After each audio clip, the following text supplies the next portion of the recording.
Oke, baik. Assalamualaikum warahmatullahi wabarakatuh. Selamat pagi, ya, teman-teman.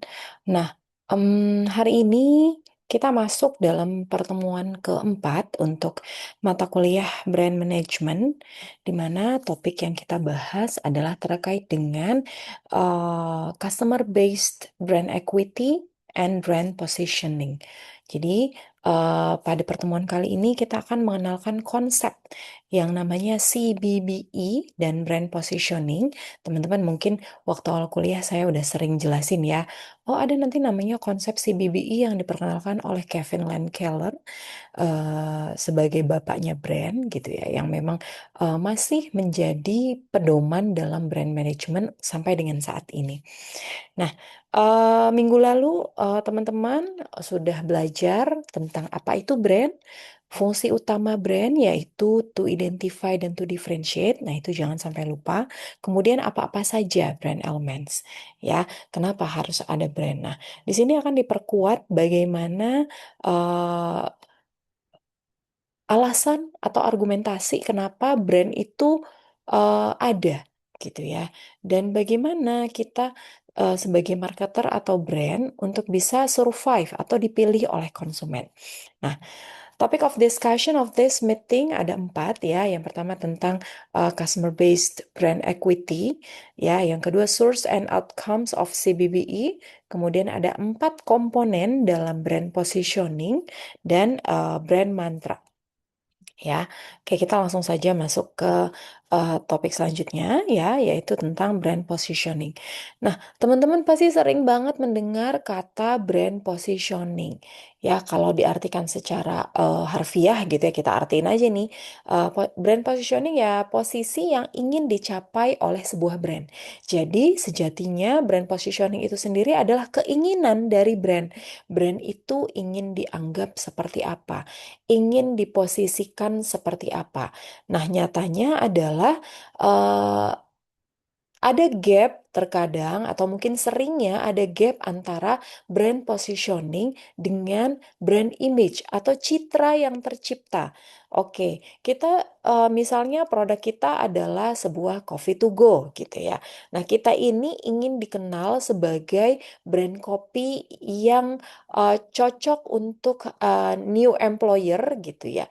New employer yang benar-benar berkualitas tentunya dan menjadi pilihan utama ketika ngopi mau pergi kerja.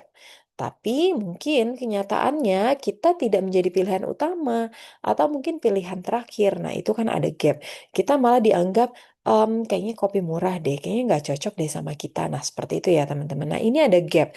Nah, di sini dengan menggunakan kerangka dari CBBI sendiri, eh, sebuah brand bisa mencapai brand positioning ya melalui pendekatan mata konsumen ya. Di sini saya kasih contoh teman-teman. Ada Starbucks, tahu ya? Starbucks phenomenal growth was aided by its unique brand positioning. Jadi, dia memang sudah menempatkan atau memosisikan dirinya sebagai brand coffee yang menciptakan ambience, yang pelayanannya sangat baik, kualitas produknya sangat baik. Nah, itu tercermin ya dari logonya, dari elemen-elemennya, dari ambience yang dia coba hadirkan, dari produk maupun dari pelanggan yang memberikan apa ya makna bagi sebuah brand tersebut. Nah, topik yang pertama adalah customer based brand equity. Dua pertanyaan utama gitu ya, top two questions in brand marketing adalah yang pertama, what makes a brand strong? And how do you build a strong brand? Ya, apa sih yang membuat sebuah brand itu menjadi kuat? Dan bagaimana kita membangun sebuah brand yang kuat? Nah, dua pertanyaan ini bisa dijawab menggunakan framework dari CBBE, ya, Customer Based Brand Equity. Nah, apa itu customer based brand equity? Nah, customer based brand equity concept ya, di mana kita ingin membangun brand equity dalam perspektif konsumen ya. Jadi, kalau tadi positioning itu kita dari sisi internal perusahaan kita ingin dipandang seperti apa, tapi fenomenanya kadang tidak sesuai nih, ada gap antara eh, positioning dengan citra yang tercipta. Nah, bagaimana untuk menutupi gap ini? Nah, ini digunakanlah kerangka dari CBBE, Customer Based Brand Equity. Bagaimana kita membangun brand equity yang tercipta dalam konteks matanya konsumen atau dalam marketing itu disebut dengan perspektif outside in. Nah, teman-teman mungkin waktu marketing management pernah dengar perspektif inside out dan perspektif outside in.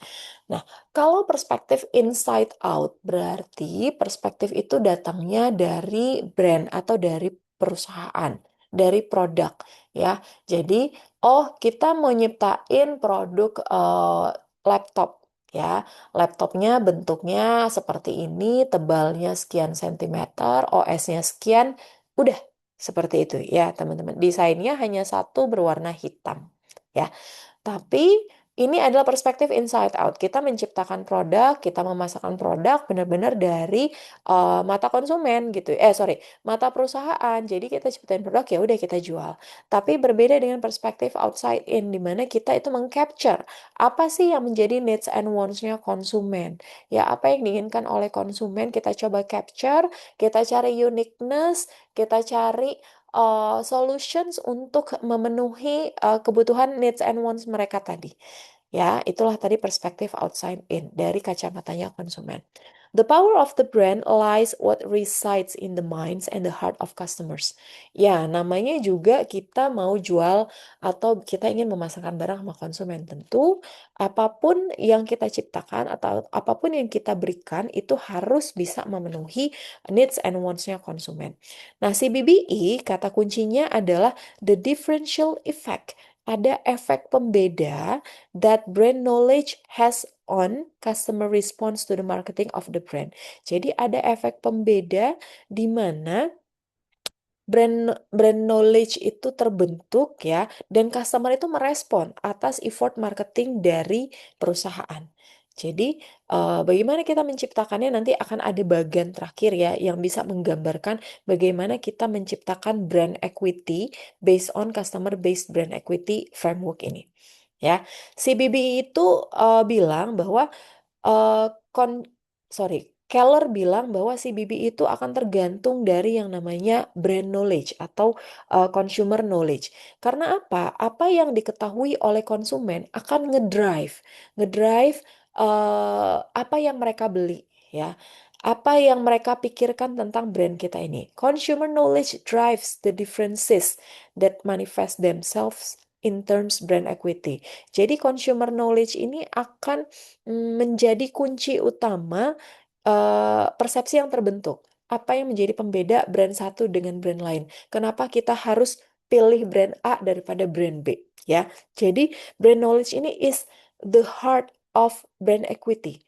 Ya, teman-teman. Jadi, bagaimana kita membentuk brand knowledge ini? Ya, brand knowledge itu dibentuk dari awareness atau brand awareness dan brand image.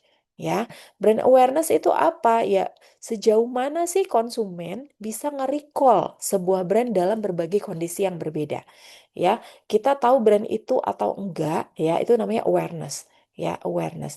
Atau yang satu lagi pembentuknya adalah brand image gitu. Nah, brand knowledge ini dibentuk dari brand image. Brand image itu apa? Citra. Ya, persepsi konsumen dari sebuah brand yang direfleksikan melalui brand association dalam memori konsumen. Kita akan lihat bagaimana brand knowledge itu kan tadi terbentuk dari brand awareness dan brand image. Nah, kita akan lihat bagaimana brand awareness terbentuk dan bagaimana brand image terbentuk. Nah, ketika teman-teman lihat logo ini, ya, what comes in your mind when you see those pictures? Ya, ketika teman-teman lihat ada logo ini, logo Apple yang kegigit, teman-teman mungkin akan berpikir, oh, itu brand Apple ya, gampang untuk nge-recall-nya. Awareness kita terhadap brand ini cukup tinggi. Yang terlintas mungkin, oh Apple itu user friendly, gampang digunakan ya. Kemudian ya lumayan mahal dan dia ada App Store misalnya. Aplikasi-aplikasi yang terhubung sama iPhone itu lumayan eksklusif. Ada iTunes, ya. Kemudian erat kaitannya sama Steve Jobs, foundernya. Ada iPod, stylish. Ini buat orang-orang yang kreatif. Oh, keren loh orang-orang yang pakai Apple, inovatif dan Apple logo ataupun iPhone. Nah, kalau kita berpindah ke logo satunya di sebelah kanan, di sini ada logo M berwarna kuning dengan latar atau background berwarna merah. Mungkin yang terlintas di teman-teman, udah tahu ini pasti McDonald ya. Terus apa lagi yang terlintas? Oh, ini ada burger, ada si badutnya. Oh, ini erat biasanya kaitannya sama ulang tahun anak-anak ya. Ada playgroundnya, ada kentang gorengnya yang enak. Nah, itu adalah asosiasi ya, teman-teman. Asosiasi yang terbentuk ketika kita melihat sebuah brand element. Ya, nah kita akan lihat sources and outcomes of customer-based brand equity itu apa? Sumber-sumbernya dari mana dan hasilnya. Tadi saya bilang bahwa source dari brand equity yaitu adalah tadi brand knowledge yang terbentuk dari brand awareness dan brand image. Ya, brand awareness itu biasanya akan terlihat dari brand recognition dan brand recall. Ya, awareness kita itu akan bisa terlihat dari seberapa jauh kita bisa nge-recognize, merekognisi, mengenali brand ini ya, dan sejauh mana kita bisa nge-recall gitu ya. Bisa sebuah brand ketika kita ditanya industrinya apa. Nah, brand image itu adalah tadi kan persepsi konsumen dari sebuah brand yang diasosiasikan melalui brand atribut dan brand benefit. Ya, kita lihat yang pertama ada konsep yang pertama adalah brand awareness. Tadi saya bilang awareness itu bisa diukur dari brand recognition dan brand recall. Nah, brand recognition itu apa? Ternyata brand recognition itu adalah kemampuan konsumen untuk mengconfirm ya, confirm prior exposure to the brand when given the brand as a cue. Ya, biasanya banyak keputusan pembelian konsumen dibuat dari point of sale, di mana brand elemen seperti nama, logo, packaging, dan sebagainya yang mungkin bisa terlihat secara fisik ya, kita bisa melihat secara visual. eh, ini menjadi kunci dari recognition. Jadi mungkin ketika kita melihat sebuah logo brand kayak tadi ya, yang logo Apple dan McDonald's, kita udah bisa langsung recognize dari brand elemen tersebut, oh ini McDonald's, oh ini brand Apple. Oh, ini brandnya Adidas ya, atau brandnya Sociola dan sebagainya. Itu dilihat dari brand elements yang langsung terlihat.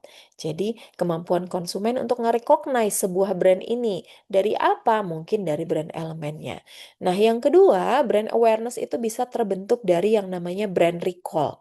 Brand recall itu apa? Consumers ability, kemampuan konsumen ya, kemampuan konsumen untuk em, meretrieve ya, mengingat kembali. Nge-retrieve itu kayak kita mengingat kembali sebuah brand dari memori kita ketika kita disebutkan sebuah produk kategorinya ya. Jadi misalnya, aduh, tolong beliin mie instan dong. Nah, itu kan jenis industri ya atau produk kategori ya. Nah, ketika disebutkan produk kategorinya terus kamu ambil langsung sebuah brand. Nah, itulah brand recall yang langsung muncul ya. Mungkin kalau misalnya kita sereal produk, oh ya udah ambilnya Kellogg. Atau mungkin toothpaste produk, oh ambilnya Pepsodent. Ya, contoh gampang, beliin air mineral dong. Oke, kalian bisa ambil mungkin Aqua atau Le Minerale. Ya, itu adalah brand recall. Nah, online and service brands needs to concern on brand recall. Ya, karena apa? ya, karena kalau online and service brand ini kan tidak kelihatan ya produknya, teman-teman. Berbeda sama yang produknya fisik, kita bisa mengingat bagaimana bentuknya, ya, bagaimana logonya. Tapi kalau online and service brand ini perlu untuk menguatkan brand recall-nya itu melalui apa? Quality-nya, karena dia nggak bisa kelihatan produknya, ya, nggak bisa kelihatan produknya. Jadi dari sekian banyak aplikasi untuk editing video, ya, kenapa kamu pilih misalnya apa? CapCut, ya. Oh, gampang makainya, ya. Atau mungkin fiturnya gratis dan sebagainya. Ya, how to increase brand awareness? Bagaimana kita untuk menciptakan atau meningkatkan awareness yang tinggi, yang paling utama aja adalah melalui repeated exposure. That's why makanya iklan-iklan itu sering sekali menampilkan produk, menampilkan slogan, brand elemen ya. Untuk apa? Untuk meningkatkan exposure supaya awareness-nya naik. Ya, kalau di Instagram kita lihat sekarang sponsored ads itu munculnya sering banget ya. Terutama terkait algoritma yang memang sering kita lihat ya. Produk-produk yang emang nyambung sama kita. Bahkan di WhatsApp pun sekarang udah ada ads-nya ya di story-nya teman-teman. Itu untuk apa tuh? Untuk meningkatkan awareness melalui repeated exposure. Nah, ini tadi contoh brand recognition. Ketika saya blurkan em, mereknya atau brand name-nya, tapi hanya saya kasih misalnya Q-nya itu adalah sebuah botol ya, yang satu berwarna biru tua untuk AMDK ini ya, satu lagi berwarna biru muda dengan segel di atasnya. Ya, bentuk botolnya kelihatan, teman-teman bisa langsung tahu yang kiri ini Aqua, yang kanan Le Minerale. Nah, ini adalah brand recognition. Nah, kalau brand recall tuh biasanya gini gampangnya. Coba sebutin deh 5 jenis smartphone. Nah, 5 teratas yang teman-teman ucapkan berarti brand ini memiliki brand recall yang tinggi yang disebut dengan top of mind. Oh, iPhone, Bu, Samsung, Oppo, Vivo, apalagi Huawei. Nah, 5 itu adalah top of mind dari jenis produk yaitu smartphone. Oke. Nah, apa sih keuntungan dari brand awareness yang tinggi? Tentu saja brand awareness yang tinggi akan meningkatkan pembentukan brand image ya. Langkah awalnya apa? Dengan menanamkan merek di benak konsumen melalui brand awareness. Consideration advantages. Jadi, ketika awareness tinggi, kita mau coba produknya, kita apa ya, mulai kita coba produknya. Ada proses learning di sana. Ya, learning kemudian ketika membuat keputusan pembelian ya kita masuk ke advantages yang kedua, konsumen itu akan mempertimbangkan merek kita karena dia udah pernah coba ya. Ketika brand awareness besar, brand itu menjadi pertimbangan yang tinggi ya. Jadi semakin dijadikan pertimbangan untuk dipilih ya, consideration set. Sampai akhirnya brand awareness yang tinggi akan mempengaruhi pilihan dalam sebuah keputusan.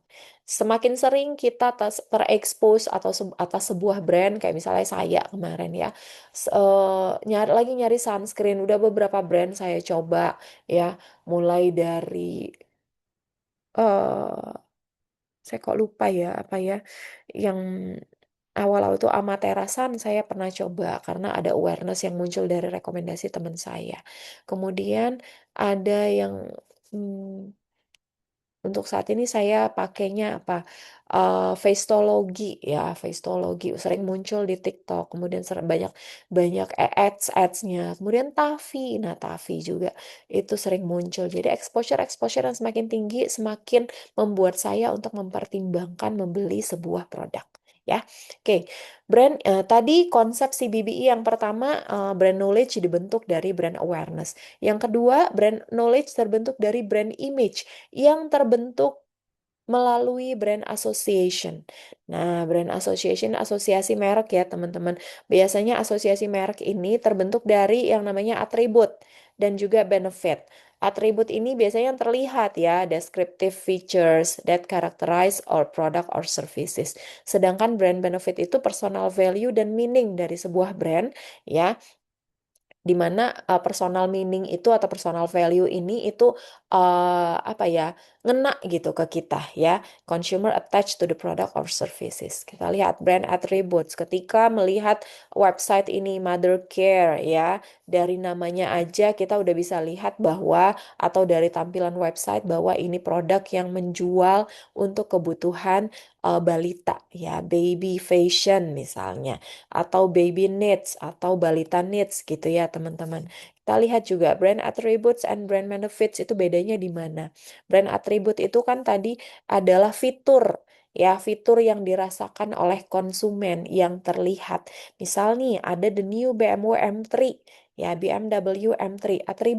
Atributnya apa? Oh, dia punya adaptive suspension ya, punya clutch of straptonic transmission, carbon fiber roof, driving assistantnya dia punya gesture control. Ini adalah atribut yang terasosiasi dengan brand BMW.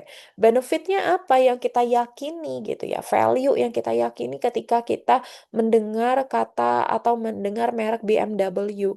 Oh, di sini dia menyajikan pure driving pleasure. Teman-teman pasti bisa membedah sebuah brand dari sisi atribut dan benefitnya akan seperti apa. Ya, atribut itu fitur yang kita rasakan, yang dia tawarkan. Tapi benefit itu meaning atau value yang memang kita yakini emang terasosiasi dengan merek tersebut.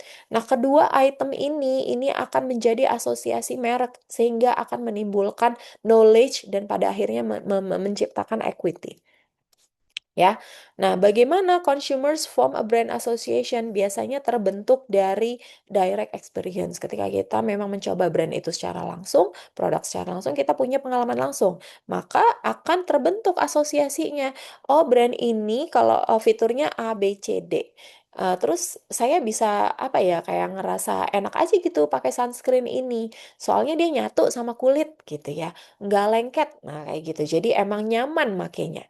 Nah, bisa juga dari commercial atau non-partisan sources seperti mungkin consumer reports ya. Commercial itu dari iklan atau dari laporan konsumen ya, survei dan segala macam. Bisa juga dari word of mouth ya, dari apa ya namanya, word of mouth ya, review-review orang secara online maupun secara langsung. Assumptions of inferences consumers make about brand itself, its name, logo, or identification, atau company atau mungkin country. Ya, kita sering mengasosiasikan brand dari misalnya mobil dari Eropa itu biasanya kuat, ya, eh, terjamin kualitasnya tapi mahal. Ya, berbeda sama mobil yang diproduksi dari negara Jepang ya, biasanya akan lebih massal, kemudian harganya lebih murah ya, dan kayak apa namanya, kayak part eh, kok partner sih maksudnya, part-partnya itu gampang didapat ya. Nah, berbeda sama tadi mobil Eropa. Nah, kemudian strong association ya, personal relevance and consistency, kemudian ada direct experiences. Sebenarnya direct experiences inilah yang akan membentuk brand attribute dan benefit association. Jadi, how build strong, favorable and unique brand association ya. Biasanya itu gimana cara bikinnya ya? Favorable association itu biasanya kita akan meyakinkan konsumen bahwa brand kita ini memang memiliki atribut dan benefit yang memang memenuhi needs and wants-nya mereka. Ya, brand association may be situation or context dependent. Nah, bagaimana kita menciptakan strong, favorable, and unique brand association? Biasanya kita menciptakan sebuah asosiasi yang unik, sehingga konsumen itu gampang ingat sama kita. Misalnya, seperti tolak angin gitu ya. Orang pintar minum tolak angin. Dari kalimatnya aja kan orang orang Indonesia sering bilang masuk angin, ya udah kita bikin deh tolak anginnya. Ya, orang pintar minum tolak angin. Jadi, ini biasanya memang unique association yang memang sengaja dibentuk. Ya, jadi unique association itu bisa berupa direct or implicit comparison with competitors supaya membedakan kita dengan yang lain. Atau bisa juga dari performance related atau non-performance related attribute dari benefit. Atau depot soto gebrak gitu ya. Oh, kita mau kemana soto emang soto gebrak aja deh gitu. Nah, jadi emang ada unique ya, unique association yang sengaja diciptakan oleh sebuah brand. Ya, Oke, kita masuk ke subtopik yang ketiga, yaitu ada 4 komponen bagaimana kita menciptakan four components of brand positioning. Kan topik utamanya adalah CBBE dan brand positioning gitu ya. Tadi teman-teman udah lihat bagaimana CBBE itu, bagaimana kita menciptakan brand equity dalam kacamatanya konsumen ya, melalui brand knowledge. Brand knowledge dibentuk dari brand awareness dan brand image yang masing-masing ada lagi turunannya. Nah, sekarang kita masuk ke brand positioning. Bagaimana kita membentuk brand positioning ini?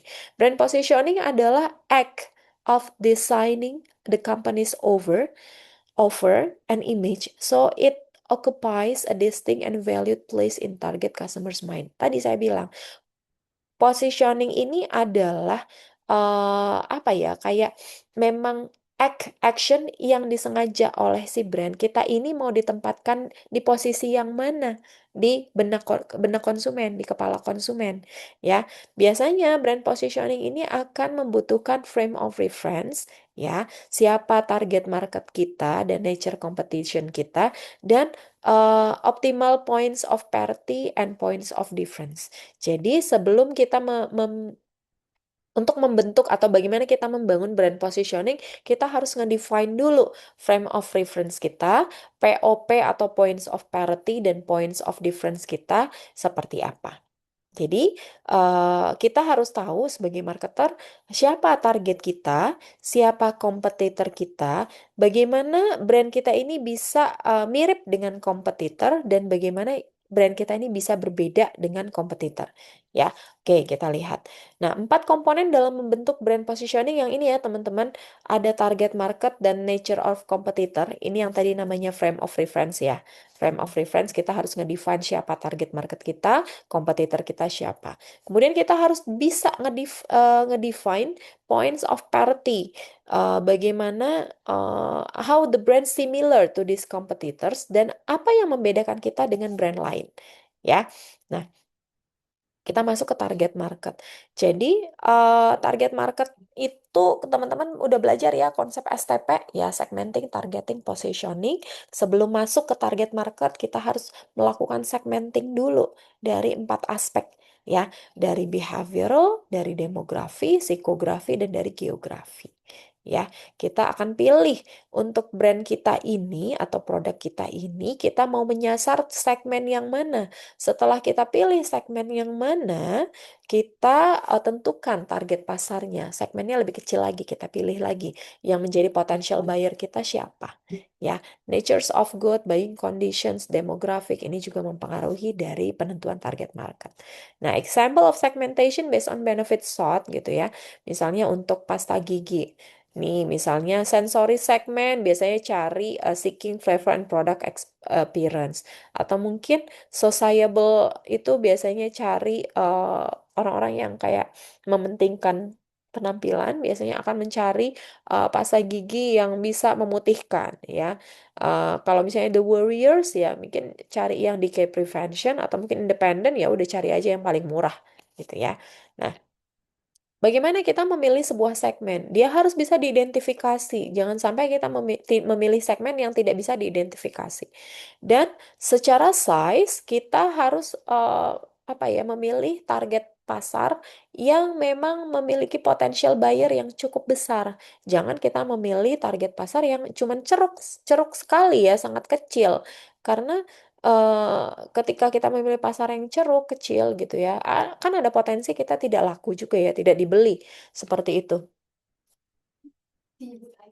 Astagfirullah. Sebentar-sebentar ya.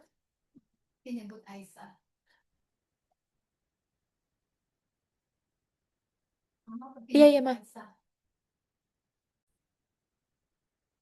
Ya.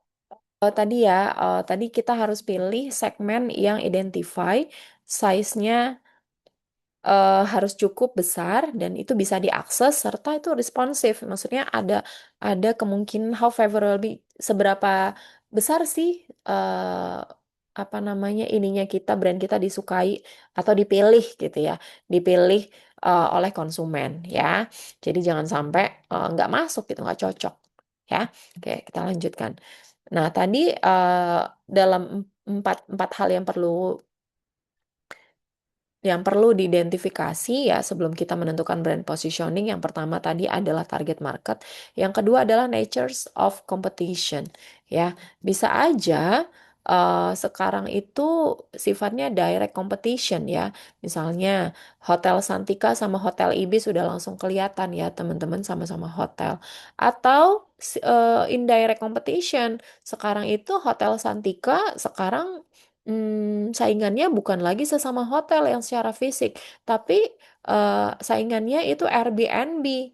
Ya, Airbnb itu kan platform ya, platform yang menghubungkan pemilik properti dengan si calon em, konsumen ya yang menginap seperti itu. Nah, atau mungkin sekarang Nikon kamera misalnya ya, Canon kamera sekarang saingannya bukan sesama kamera, tapi sekarang udah dengan iPhone atau Samsung karena memang sekarang mereka menyajikan teknologi kamera yang lebih canggih ya. Kita harus ngedefine kompetitor kita seperti apa.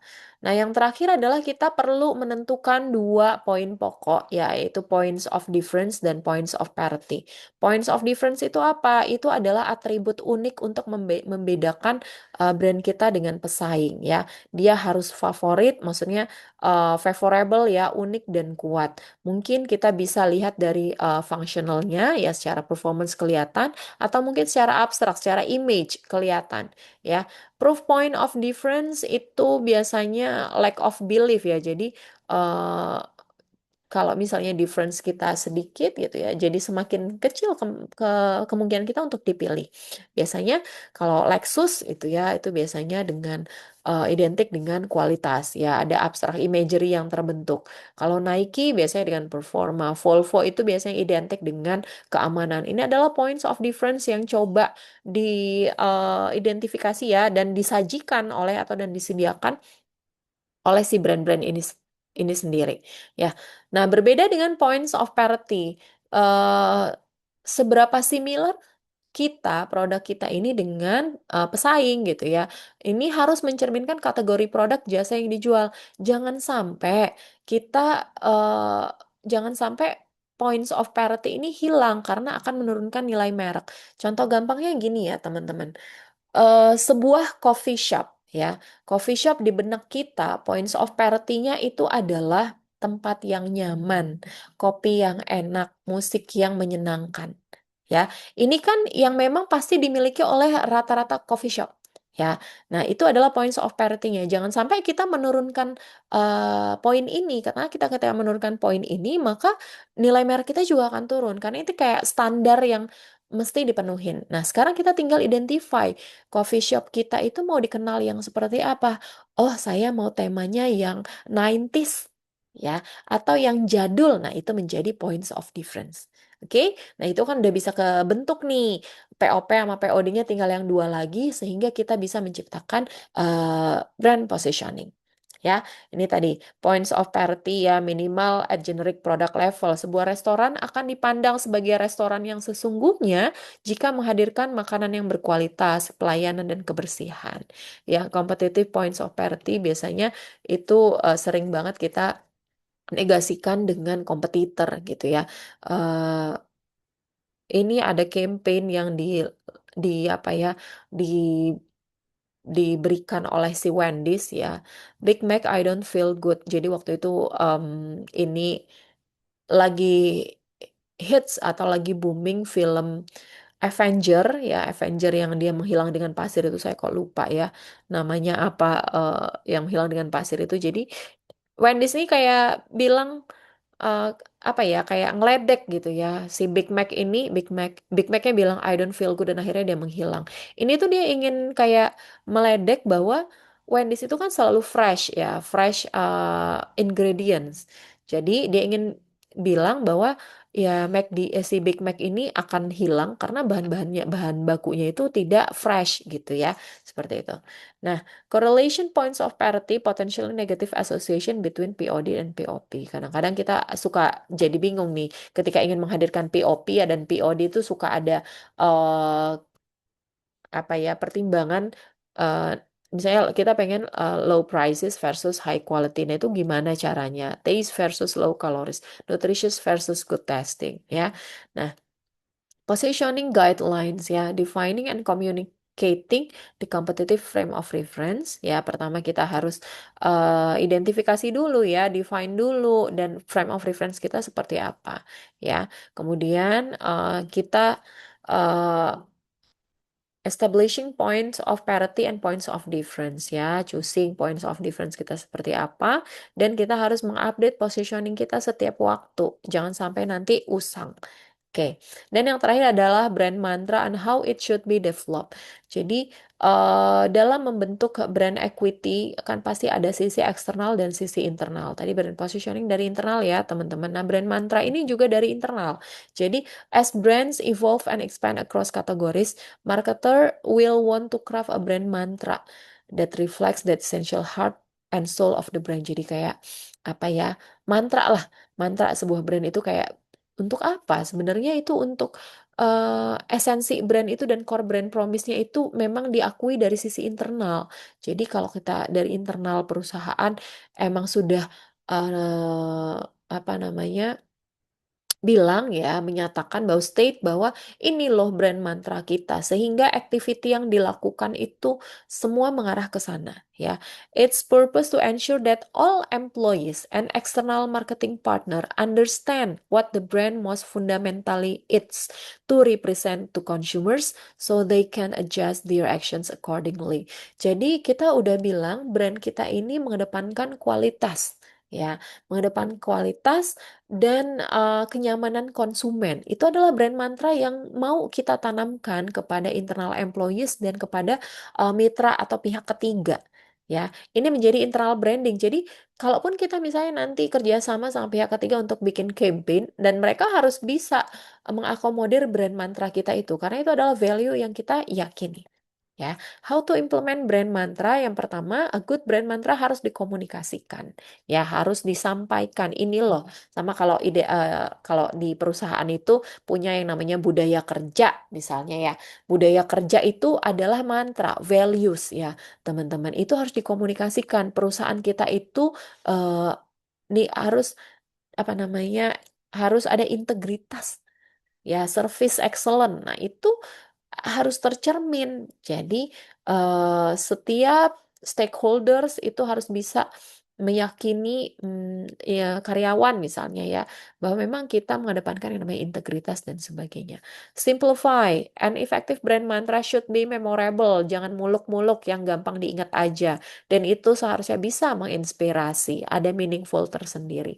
Ya, misalnya Nike ya, ada emotional modifiernya, dia authentic, deskriptifnya athletic, dan brand functionnya performance. Ya, atau mungkin Disney, dia erat kaitannya dengan yang fun, deskriptif modifiernya itu family entertainment, ya brand functionnya. Jadi semua campaign, semua activity, semua marketing effort akan mengacu kepada brand mantra ini. Ya, seperti itu. Oke, yang terakhir ini adalah framework ya terkait dengan topik kita hari ini ya terkait dengan brand equity ya. Brand equity menggunakan framework customer based brand equity CBBE.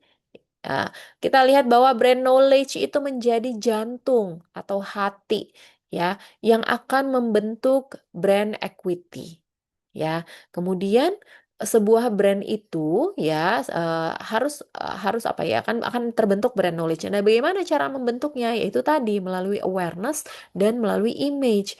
Awareness sendiri terbentuk dari mana? Brand recall dan brand recognition. Sedangkan brand image itu terbentuk dari brand association yang tadi, yang dari atribut, dari fitur dan dari benefit atau meaning. Nah, brand association itu harus yang kuat, disukai, dan juga unik untuk menciptakan citra yang kuat. Nah, di sini juga perlu kita menanamkan yang namanya brand positioning melalui 4 poin tadi ya, teman-teman. Ada target marketnya seperti apa, kemudian nature of competitor kita, serta POP dan POD untuk bisa melengkapi brand image. Brand awareness dan brand image akan menciptakan brand knowledge ya. Brand knowledge itu akan menciptakan brand equity. Di mana hasilnya brand knowledge ini gitu ya akan menciptakan differential effect ya. Kalau misalnya kita tidak menciptakan differential effect, kita itu tidak layak disebut sebagai sebuah brand. Kita layaknya sebutnya sebagai sebuah komoditas, ya komoditi. Tapi kalau ada differential effect yang terbentuk akibat proses yang bawah ini, ya knowledge yang terbentuk, kita itu sukses disebut sebagai sebuah brand. Ya, dan result yang kedua adalah dengan brand knowledge yang baik, maka customer response to marketing effortnya jadi lebih gampang. Nah, yang ketiga hal ini bisa menciptakan brand equity yang baik. Oke, ya, jadi source of brand equity ada tiga. Yang pertama differential effect, brand knowledge ya, ini hatinya ya, jantung hatinya. Yang terakhir adalah customer response to brand marketing. Ya, nih tadi brand positioning kita harus bisa uh, mengidentifikasi ya how to build-nya bagaimana, frame of reference-nya, target marketnya siapa, nature kompetitor kita siapa. Kemudian asosiasinya kita akan identify POP-nya sama POD-nya. Dan ini bisa diperkuat melalui brand mantra. Oke, mudah-mudahan dengan